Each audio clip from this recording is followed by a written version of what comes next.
Hi. So I get a lot of questions about urinary incontinence, which makes sense because 25 million adult Americans experience urinary incontinence, so it's quite common. So I thought I would just break down the two main types for you today and then later on show you a couple tricks to help manage each of the different types.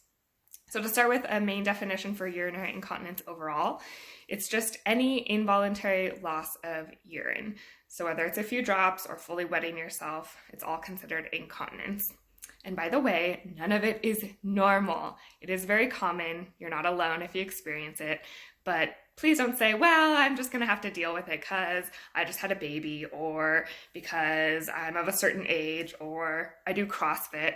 No matter what, there are lots of things that you can do to work on it, and you should because it's not normal. All right, back to those definitions. So the two main categories are stress urinary incontinence and urge urinary incontinence. Stress urinary incontinence is any loss of urine with physical exertion. So that's the type where maybe you sneeze or cough and you leak, or you lose urine while you're running or exercising.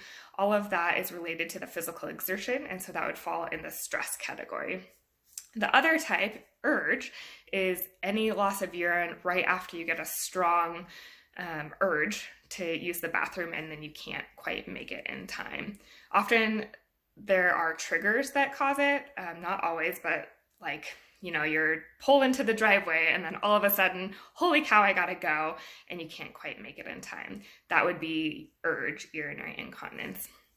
There's also mixed, so a combination of the two, and there are other types, but those are by far the two most common. So look out for a couple other videos about how to help manage those.